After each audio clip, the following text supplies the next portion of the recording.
नमस्कार, मी राहुल कुलकर्णी. पुणे हे विद्येचं नाही, जमिनीच्या व्यवहाराच्या भानगडीचं सेंटर आहे.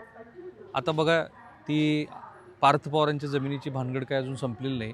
आजच मला पशुसंवर्धन विभागाने सांगितलं की ताथवडेचं जे प्रकरण आहे ते पण काही असं सहजासहजी मिटत नाही, म्हणून तेच आता हायकोर्टामध्ये गेलेत, असं म्हणत की दिवाणी दाखला तरी करून घ्या, आमचीच सरकारी जमीन आहे. जशी इकडे पार्थ पवारांना हडप केली तशीच तिकडे पण हडप केली होती. आता हे पण एक नवीनच जमिनीची भानगड आहे. आणि असं म्हणतायत की अँटी करप्शन ब्युरो, कारण CBI जे काम करतं ते राष्ट्रीय पातळीवरती, अँटी करप्शन ब्युरो हे राज्यांतर्गत काम करतं. तर त्यांच्या इतिहासात कदाचित सगळ्यात मोठी लाच स्वीकारत असतानाची कारवाई झाली. ती आहे 8 कोटी रुपयाची लाच मागितली, त्यातले 30 लाख रुपये घेत असताना काल संध्याकाळी 6:45 वाजता 2 जणांना, एक क्लास 1 अधिकारी हो आणि एक जण CA आहे किंवा तो ऑडिटचं काम करत असो. आता हीच ती जागा आहे. 101 गुंठा जागा आहे, 45 लाख रुपये प्रति गुंठा इथं तो दर आहे. म्हणजे साधारणपणे 45 कोटीची ही जमीन आहे. तुम्हाला दिसताना आता ही दिसली असेल की अशी कशी पडेक वगैरे जमीन आहे, ती एक शिक्षक सोसायटीची निगडीत असलेली जमीन आहे. हे बघा बरं, हे असे टोलेजंग टॉवर तुम्हाला दिसले की ह्या जमिनीचं मूल्य लक्षात येईल. ही 45 कोटीची जमीन असण्याचं कारणच मुख्य असं आहे की इथून शेजारीच सातारा आपला जो महामार्ग, म्हणजे पुणे बंगळुरू किंवा मुंबई बंगळुरू हा जो महामार्ग आहे, हा मार्ग, तळजाई हा सगळा भाग शेजारीच, इथे मला पर्वती दिसली. आणि ज्यांनी ही तक्रार केली होती ते माझ्याबरोबरच आहेत. रवींद्र भराटे साहेब, तुमचं स्वागत आहे आमच्याकडं. आता एक डिस्क्लेमर देतो, त्या प्रकरणाचा त्यांच्या पूर्वीच्या असलेल्या भूतकाळाचा काही संबंध नाही, पण ते सांगणं गरजेचं आहे, कारण लगेच या व्हिडिओच्या कमेंट बॉक्समध्ये NDTVच्या तुम्ही हेच टाकणार आहात. तर हे RTI कार्यकर्ते आहेत. त्यांना पुणे पोलिसांनी जमीन घोटाळा, खंडणी, फसवणूक, मोक्का कायद्याअंतर्गत अटक केली होती. ते जवळपास 16 गुन्ह्यामध्ये आरोपी होते. 1 वर्ष ते फरार होते. पुणे शहर पोलिसांनी हडपसर पोलीस ठाण्यात दाखल केलेल्या जमीन घोटाळ्याच्या गुन्ह्यात 7 जुलै 2021ला त्यांना अटक केली आणि त्यानंतर ते 4 वर्ष जेलमध्ये होते. पण त्याचा आणि ह्याचा हा तसा लौकिक अर्थाने काही संबंध नाही असला तर तो ते जे काही सांगतात त्याच्यातून तुम्हाला सापडला तर आम्हाला सांगा. असो, ते मी सांगणं गरजेचं होतं मला, कारण तुमचा स्टँड असा आहे की पॉलिटिशियननी तुम्हाला अटक केली वगैरे. कहाणी फार इंटरेस्टिंग आहे, पण आधी आपण उलटी सुरुवात करू. तुमचे ते CCTV मी पाहिले, त्याला काय हे लावलं होतं का 30 लाखाला? 30 लाखाला पावडर लावली होती. पावडर लावून त्या नोटा ACBने पिशवीत टाकून मला दिल्या आणि मग जेव्हा मागणी होईल तेव्हा ते द्यायची असं मला इन्स्ट्रक्शन दिले होते. त्याप्रमाणे लिक्विडेटरनी आणि पोळनी, प्राधिकृत अधिकारी यांनी जेव्हा मागणी केली तेव्हा मी त्यांच्या हातात सुपूर्द केली. मग तुम्ही इशारा दिला? मग मी इशारा, गॉगल, चष्मा काढून इशारा असं ठरलं होतं की गॉगल काढायचं नाही करायचं? हो सर, हो सर. मग त्याप्रमाणे ACBचे लोक आले? हो, लगेच त्यांना रंगेहात पकडलं.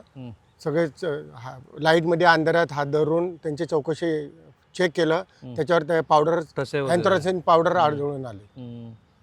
पण जेव्हा त्यांना अटक केली, हा तर क्लास 1 आहे ना, हा अधिकारी कोण आहे? हा जो मला कल्पना नाही आहे, पण महाराष्ट्र शासनाचे संस्था निबंधक यांनी त्यांची लिक्विडेटर म्हणून अधिकृत नेमणूक केली आहे. त्यांचं नाव लिक्विडेटर म्हणून 7/12 सदरी सुद्धा नोंद झाली. विवेक देशमुख, विनोद देशमुख, वय वर्ष 50. वय वर्ष 50. आणि दुसरा जो आहे तो भास्कर रामचंद्र पोळ, तो प्राधिकृत अधिकारी होता त्याच्यावर. पण एवढा तुमचा सगळा भूतकाळ, तुम्ही RTIचे कार्यकर्ते, त्यांचंच कौतुक केलं पाहिजे. एवढं धाडस त्यांना वाटतं पाहिजे. एकतर ठार वेडे असले पाहिजेत किंवा ठार कमर्शियली त्यांना इतका विश्वास असला पाहिजे की आपण भराटेकडनं पण पैसे काढू शकतो. त्यांच्या बोलण्यातनं जे ते माझ्याशी बोलले त्यामध्ये ते मला असं म्हणाले की आमच्याकडं अशा 7-8 सोसायट्या आम्ही बरखास्त केलेल्या आहेत, त्याच्या सर्व सेवा आम्हीच आहोत. त्याचे 1 रुपयाला प्रॉपर्टी विकायची का 100 रुपयाला विकायचे अधिकार आमचे आहेत. बराटे, तुम्ही जर इंटरेस्ट घेतला तर आम्ही तुम्हाला देऊ. तुमच्याकडे मोठमोठे फायनान्सर आहेत, आम्ही त्यांना तुम्हाला स्वस्तात देऊ. म्हणजे यांचे खूप मोठं षडयंत्र आहे, खूप मोठं रॅकेट आहे. ह्याच्यामध्ये नुसतेच हे 2 खोंड ही आता सापडली आहेत, परंतु वास्तविक याचे अतिवरिष्ठ पातळीवरचे अधिकारी, त्याच्याशिवाय होणार नाही. एक्झॅक्टली अतिवरिष्ठ पातळीवरच्या अधिकाऱ्यांचं त्यांचं साटेलोट आहे. काल मी त्यांना विचारलं की तुम्ही जे म्हणताय 8 कोटी पोटी मी तुमची सोसायटी रेग्युलराइज करून देतो, तर ह्याला हौसारे साहेब, तुमचे जे वरिष्ठ अधिकारी कोण न्यायालयात बसतात, सहकार न्यायालयात, ते ह्याला कन्फर्मेशन देणार का? तर ते म्हणाले, हो, हौसारे साहेबांचं आमचं सगळं बोलणं झालं, त्यांच्या वरिष्ठांशी पण बोलणं झाले, झकास, हे सगळं रेकॉर्ड झाले. हे फार इंटरेस्टिंग आहे NDTVवरती. हौसारे कोण आहेत? हौसारे गव्हर्नमेंटचे क्लास 1 ऑफिसर आहेत. ते कोर्ट चालवतात, निकाल देतात सहकार न्यायालयाचे. ओके. आणि हे म्हणाले, मी विचारलं की त्यांच्याबरोबर पण डील झाली?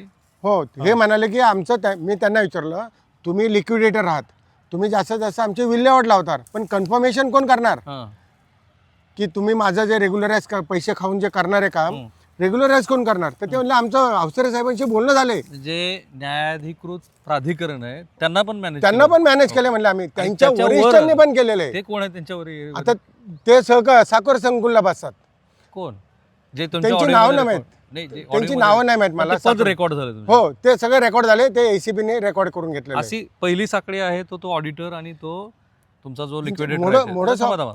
पहिली साखळी दिसते ती मला तो ऑडिटर, हो सर, जो पूर्वीचा तुमचा ह्याचा इंचार्ज आहे ह्या प्राधिकृत अधिकारी. त्यानंतर तो जो आहे तो लिक्विडेटर हे दोन.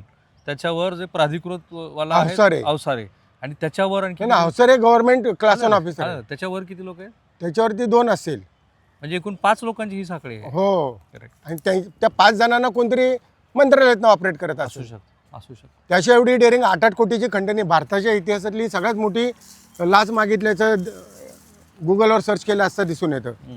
तर मला सांगायचा उद्देश काय आहे, नाही थांबा ना, आता हे 8 कोटी रुपये त्यांनी मागितले, हो, त्याची फोड कशी आहे? त्याची फोड अशी आहे की सुरुवातीला 3 कोटी रुपये त्यांना आम्ही द्यायचे. आमचे जे 33 सभासद आहे त्यांचे अर्ज भरून द्यायचे, मग त्यांना ते रेग्युलराईज करणार. त्यासाठी सुरुवातीला 30 लाख रुपये प्रथम द्यायचे, शेअर सर्टिफिकेट ट्रान्सफर झाल्यावर 2,70,00,000 द्यायचे, आणि ते काम झाल्यानंतर मग आम्ही ऑक्शनची ते प्रक्रिया राबवणार, आणि ऑक्शनची प्रक्रिया राबवताना 50 लाख ते 1 कोटी रुपये रोख द्यायचे, आणि मग उरलेले 4 कोटी रुपये ऑक्शन तुम्ही ज्या बिल्डरकडे बोट ठेवणार त्या बिल्डरच्या नावे आम्ही सेटिंग लावणार, वर्तमानपत्र सगळे मॅनेज करणार, आणि तुम्हाला आम्ही वर्तमानपत्र मॅनेज करा म्हणजे जाहिराती मॅनेज करणार. गैरसमज हो, जाहिराती मॅनेज करणार की जे कुणाला कळणार नाही, आणि अशा पद्धतीने आम्ही तुम्ही सांगाल त्या बिल्डरच्या नावे ते ऑक्शन काढून देणार. मग ती आम्ही 20 कोटी 15 कोटी देणार, म्हणजे तुमचा 10, 15, 20 कोटीचा फायदा होईल. अशी त्यांनी मला लालूच दाखवली. त्या बदल्यात तुम्ही त्यांना 5 कोटी ऑक्शनचे द्यायचे, आणि हे तुम्हाला मदत करण्यासाठी 3 कोटी असे 8 कोटी रुपये, त्यातले 30 लाख रुपये ते देताना तुम्ही पकडलं. एक्झॅक्टली. ओके. कधी मंत्र्याचं नाव घेतलं का याच्यामध्ये? नाही, मी प्रयत्न केला खोदून काढण्याचा, पण ते सावध होते, कारण का ते असे पक्के झालेले आहेत, भ्रष्टाचारी लोक इतके पक्के झाले आहेत की आज त्यांना त्यांची मोडस ऑपरेंडी कशी आहे सर, मी जे अभ्यास केला ते की तुम्ही सुद्धा कुठल्या तरी एखाद्या सोसायटीत राहत असाल, प्रत्येक सोसायटीमध्ये छोट्या मोठ्या वादावरनं सभासदांमध्ये कुरबुरे चालू असतात, मग तो रेकॉर्ड मेंटेन होत नाही. फक्त रेकॉर्ड मेंटेन होत नाही, हे असं जिथे जिथे झाले त्या सोसायटीला नोटिसा काढतात आणि सांगतात की तुम्ही रेकॉर्ड मेंटेन केले नाही, तुमची सोसायटी प्रशासक नेमलं. प्रशासक मग काय करतो, त्यांच्या स्वतःच्या फेवरमध्ये अहवाल तयार करतो आणि वरिष्ठांना देतो. मग वरिष्ठ त्याचं लिक्विडेटर नेमतात. मग लिक्विडेटर त्याच्यावर आलं की सोसायटी विक्री करण्याचे, विल्हेवाट लावण्याचे संपूर्ण अधिकार त्या लिक्विडेटरला मिळतं. मग अशा पद्धतीने आता पुणे शहरामध्ये तर जमिनी संपल्या. आता जे काय राहिल्या जुन्या सोसायट्या 30, 40, 50, 60 वर्षापूर्वीच्या, मग त्या कशा गिळवणूक करायच्या? तर ही इनडायरेक्टली खंडणी स्वरूपाची यंत्रणा सहकार खात्यामध्ये चालवली जाते, आणि त्याचे न्यायनिवाडे अवसरे साहेबांपुढे चालतात. मग ते देतात निकाल, त्यांच्या हाताखालची ही लोक रिपोर्ट तयार करून आणतात आणि त्यांना अहवाल देतात, आणि मग एकदा यांनी विल्हेवाट लावली की अवसरे साहेब त्याच्यावर सही शिक्के करतात. मला सांगा, तुम्हाला जेव्हा अरेस्ट झाले त्यात अवसरेचा कुठं संदर्भ नाही ना? कारण लोक असं म्हणतील तुम्ही त्याचा बदला घेताय. नाही, माझा अवसरेचा 1 रुपयाचं येणं देणं नाही, काही नाही. फाईन, हे जरा क्लिअर करणं आवश्यक होतं, रेकॉर्डमध्ये आहे. ठीक आहे. आता ही जी जमीन आहे, आपण कुठे उभा आहोत? जरा चतुर्सीमा सांगा बरं मला. हा 60 फुटी डीपी रोड आहे महानगरपालिकेच्या डीपी रोडमध्ये.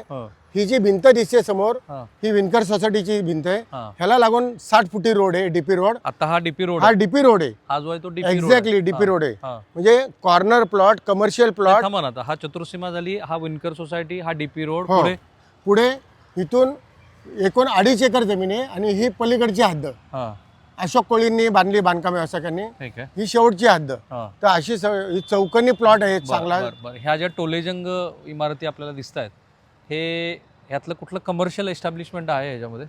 हे काय समोर इथं बिबवाडीला, हे काय समोर पवारांचं, अजित पवारांच्या भावाचं, अजित पवारांच्या बंधूचं आहे. हो, बर. तिथे आणि ह्या सगळ्या ह्याच्यामध्ये कुठं मोठं हॉस्पिटल? सगळे पुण्यातले मोठे टॉपचे बिल्डर येते. हो ना. हे पर्वतीचं, हे पर्वती आहे ह्या बाजूला, सगळे क्लास 1 ऑफिसर राहतात तिथं. इथे सगळे, हो, इथे या भागात क्लास 1 ऑफिसर राहतात. आणि साधारणपणे पर स्क्वेअर फीट तिथल्या अपार्टमेंटचा रेट काय? 15,000 ते 30,000. एवढा? तुम्ही तिथं गेले तर 25,000 रुपये रेट आहे हे पर्वती त्या इमारतींमध्ये.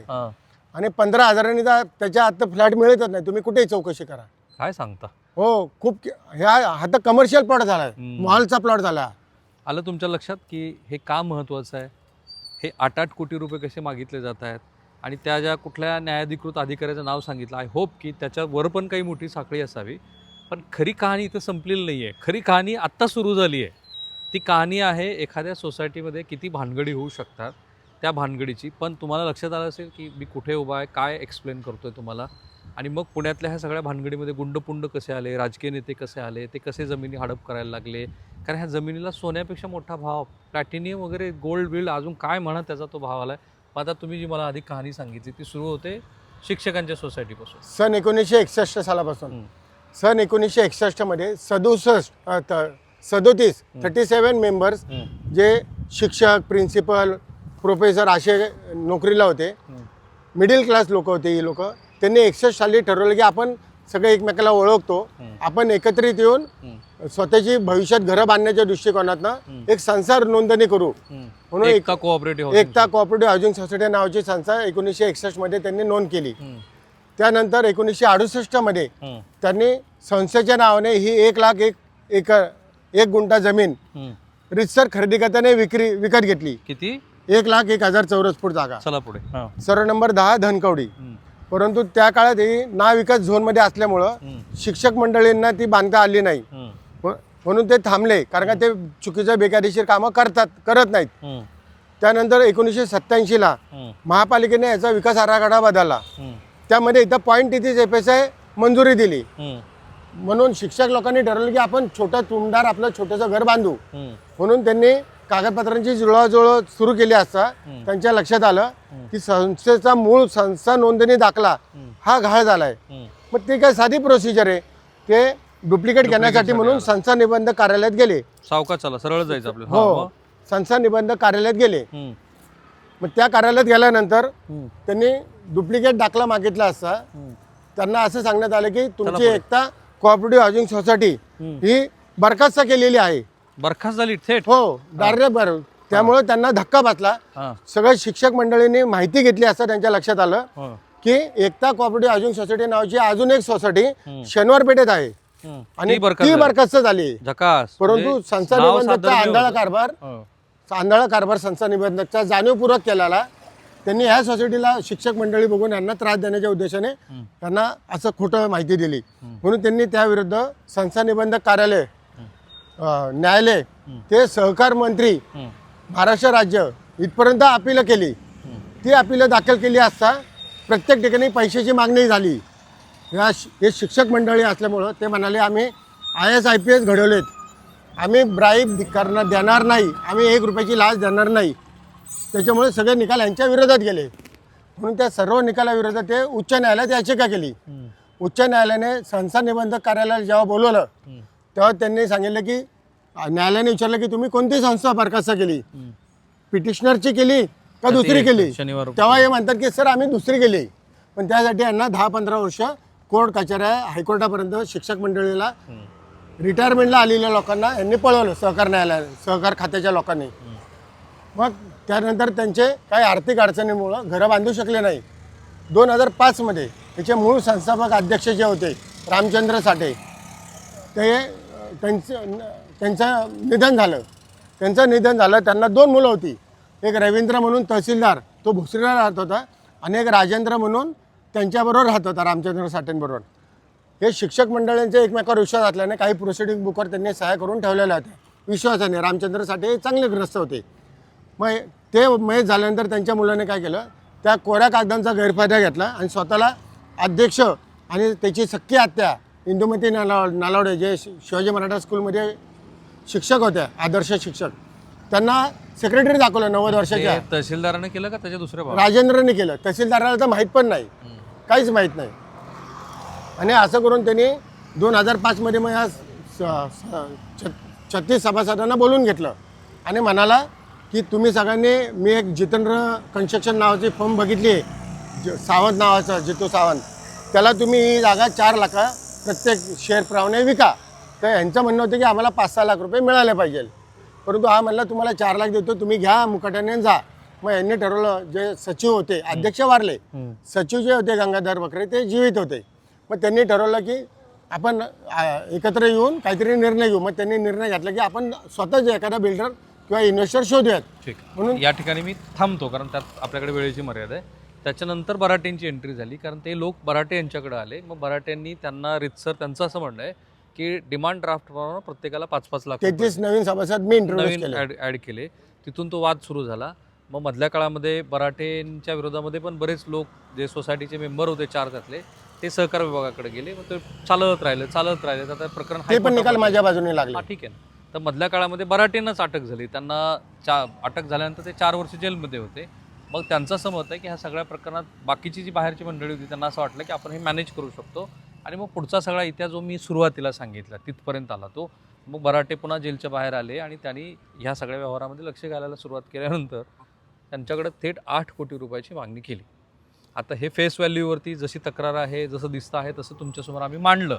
पण ते जे कोण गृहस्थ असतील, मी खात्रीने तुम्हाला सांगतो की ज्या सहजपणे ते 8-8 कोटी रुपयाची खंडणी मागतायत, त्याचा अर्थ एक मोठी अशी साखळी सहकार विभागात आहे, जी आपल्याला सगळ्याला माहिती आहे. माझं मुख्यमंत्र्यांना एवढंच आव्हान आहे की ते जे पंतप्रधान नरेंद्र मोदी यांचा जो व्हिडिओ आहे ना, की कितने तेजस्वी है ये लोक, आणि मग त्यावर खूप साऱ्या मीम्स बनलेले आहेत, ते हे एवढे तेजस्वी लोक आपल्या महाराष्ट्रामध्ये आहेत ना, की जे 8-8 कोटी रुपयाची, का आता तो पिंपरी चिंचवडचा PS आहे 2 कोटी रुपयाची लाच मागत होता. आता यांचं काहीतरी करा ना. हे असं किती काळ चालणार आहे? महाराष्ट्रात हा जो भ्रष्टाचाराचा स्फोट होत चालला आहे, त्याच्याबद्दल काहीतरी करावं तुम्ही ह्या प्रकरणामध्ये. आणि ह्या लोकांना सरळ जेलमध्ये घालून चक्की पिसिंग करायला लावल्याशिवाय लोकांचा कॉन्फिडन्स कसा राहील तुमच्या सरकारवरती? कॅमेरामन निकेतन माळ्यासह मी राहुल कुलकर्णी, NDTV मराठी, पुणे.